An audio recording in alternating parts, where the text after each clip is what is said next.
राधे दोस्तों, कैसे हैं आप सभी। आशा करती हूँ आप सभी बहुत अच्छे हैं और अपना ख्याल रख रहे हैं। राधा रानी अपनी कृपा आप सब पर बनाए रखे। दोस्तों, आज हम लोग बात करने वाले हैं मार्गशीर्ष महीने के द्वितीया तिथि के। साथ ही दिन शुक्रवार पड़ रहा है 7 नवंबर की। कुछ उपाय बताने वाली हूँ जो कि गुरुजी पंडित प्रदीप मिश्रा जी ने अपनी वीडियो में बताया है। जो उपाय बताने वाली हूँ ये शिव महापुराण में वर्णित है। इसको करने से धन संपदा में वृद्धि होती है। 3 दिन के अंदर आपकी मनोकामना पूरी हो जाती है। जलाधारी को छू करके सिर्फ 3 बार ये शब्द कहने हैं जो कि गुरुजी ने बताया है, जो कि शिव महापुराण में वर्णित है। आपकी सारी समस्याएं दूर हो जाएंगी। शिव जी का अभिषेक कुछ चीज़ों से करना है जिससे कि आपको पूर्ण लाभ प्राप्त होगा।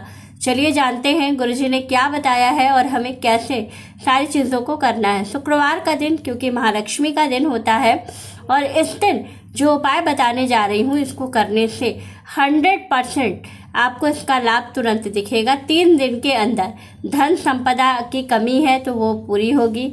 साथ ही कर्ज बहुत ज़्यादा है तो वो कर्ज आपका दूर होगा। चौमुखा दिया, एक दाना चावल और 1 कनेर के पुष्प का उपाय बताने वाली हूँ जो कि बहुत बहुत महत्वपूर्ण है। तो चलिए जानते हैं क्या करना है, कैसे और किन बातों का विशेष रूप से आपको ध्यान रखना है। चलिए वीडियो शुरू कर लेते हैं और अच्छे से समझ लेते हैं क्या करना है, किन नियमों का पालन हमें करना है। चलिए वीडियो शुरू कर लेते हैं और अच्छे से सारी चीज़ों को समझ लेते हैं। सबसे पहली चीज़ कि देखिए, शुक्रवार का दिन है, महालक्ष्मी का दिन है और जब धन की कमी हो, जीवन में कोई ऐसी समस्या हो जिसमें हमें धन की परेशानी का सामना करना पड़े, तो हमें ये वाला उपाय ज़रूर करना चाहिए। क्योंकि ये उपाय शिव महापुराण में, पद्म पुराण में भी इसका वर्णन मिलता है कि ये वाला उपाय शिव जी के मंदिर में करने पर हमें इसका लाभ तुरंत मिलता है। क्या करना है?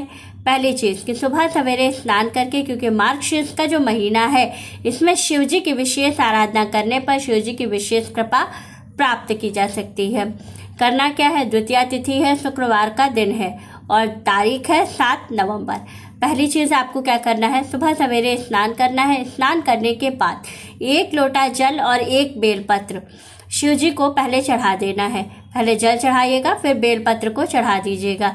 साथ ही कनेर का पुष्प और चावल का दाना आपको लेकर के जाना है। ये कहाँ चढ़ाना है ये बता रही हूँ। पहले शुद्ध जल और बेलपत्र चढ़ाने के बाद, क्योंकि शुक्रवार का दिन है, महालक्ष्मी का दिन है, तो आपको माँ लक्ष्मी की विशेष कृपा पाने के लिए शिव जी के ऊपर 1 लोटे जल में थोड़ा सा लाल चंदन मिला करके शिव जी को उससे अभिषेक करना है। जब शिव जी का अभिषेक आप लाल चंदन वाले जल से करते हैं तो स्थायी लक्ष्मी का वास आपके घर में होता है। तो 1 लोटे जल को सादा चढ़ाना है। दूसरा जो जल का लोटा होगा उसमें आपको चंदन मिला के जल को समर्पित करना है। फिर शुद्ध जल से स्नान करा करके बाबा को सफ़ेद चंदन से अर्धपुंड त्रिपुंड का तिलक लगाना है। लाल चंदन से उस पर टीका करना है, तिलक करना है और तिलक करने के बाद फिर आपको जो 1 दाना चावल था, 1 बेलपत्र साफ लेना है। उसमें क्या करना है? बीच वाली पत्ती पे सफ़ेद चंदन, साइड वाली दोनों पत्तियों पर लाल चंदन लगा के सफ़ेद वाले चंदन के ऊपर 1 दाना चावल आपको रखना है और शिव जी पे चढ़ा देना है। इतना करने से बहुत जल्दी आपका रुका हुआ धन जो है वो आपको वापस मिलता है। कर्ज की जो समस्या है वो समाप्त होती है और जीवन में जो बहुत लंबे समय से अगर कोई परेशानी चली आ रही है तो वो भी समाप्त होती है। दूसरी चीज़ आपको क्या करना है? कनेर का पुष्प, 1 कनेर का पुष्प अगर आप लेते हैं उसमें लाल चंदन लगाते हैं अच्छे से और उसको अशोक सुंदरी जी के स्थान पर चढ़ाते हैं और उनसे अपनी कामना कहते हैं, तो वो बहुत जल्दी आपकी कामना बाबा को बता देती हैं और बहुत जल्दी आपकी कामना की पूर्ति होती है। क्योंकि जो अशोक सुंदरी जी हैं वो शिव जी की सबसे छोटी पुत्री हैं और वो उनकी बात बहुत जल्दी सुनते हैं, तुरंत उस कामना को पूरा करते हैं। तो अगर आप अपनी कामना की पूर्ति जल्दी चाहते हैं तो अशोक सुंदरी जी के पास ये वाला उपाय ज़रूर कीजिएगा, बहुत जल्दी लाभ आपको होगा। इसके साथ ही जो आपने चौमुखा दिया बनाया है, शुक्रवार के दिन चौमुखा दिया बहुत महत्वपूर्ण होता है। 4 मुख का दीपक कैसे बनाना है? 1 दीपक लीजिएगा, उसमें बाती 4 लगा दीजिएगा और चारों तरफ से उसको जला दीजिएगा। भरपूर घी उसके अंदर भर दीजिएगा ताकि जो आपका दीपक है वो जल सके, काफ़ी देर जल सके, 2-4-5 घंटे कम से कम वो जले। अगर दीपक छोटा है तो उसमें घी थोड़ी थोड़ी देर पर डालते रहिएगा, जिससे कि दीपक आपका ना बुझे और जलता रहे।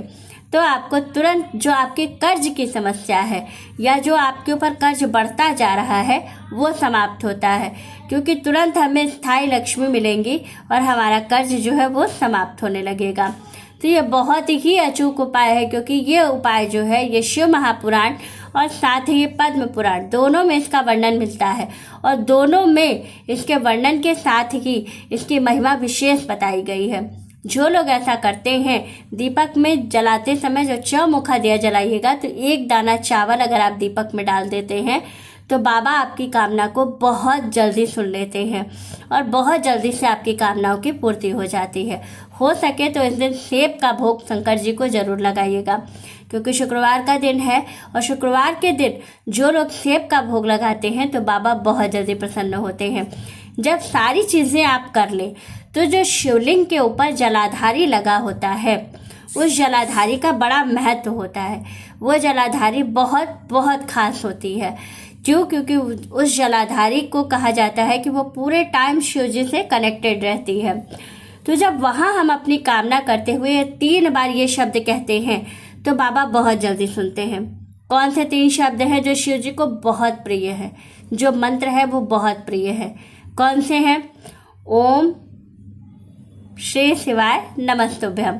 इस मंत्र को 3 बार उस जलाधारी को 1 बार टच करके बोलना है। हाथ हटाइएगा, फिर टच करिएगा, फिर बोलिएगा, फिर टच करिएगा, फिर बोलिएगा श्री शिवाय नमस्तुभ्यम। जो ये मंत्र है, जो ये जाप है, ये बहुत बहुत प्रिय है शिव जी को। जब भी हमारी कोई ऐसी कामना होती है जो बहुत दिनों से नहीं पूरी हो रही है, इस वाले मंत्र को बोलते हुए की जाती है तो बहुत जल्दी कामना की पूर्ति होती है और बाबा बहुत जल्दी सुनते हैं। तो ज़रूर कीजिएगा। जलाधारी जो है वहाँ पर जलाधारी को 3 बार छू करके 3 बार आपको यही चीज़ रिपीट करनी है, तो बहुत जल्दी कामना पूरी होगी। बाकी कर्ज और धन की समस्या को मैंने आपको बता दिया कि क्या करना है। करने से 100% इसका लाभ आपको तुरंत मिलता है। तो वीडियो अच्छी लगे, जानकारी अच्छी लगे तो वीडियो को लाइक, शेयर और सब्सक्राइब ज़रूर कीजिएगा। राधे राधे दोस्तों।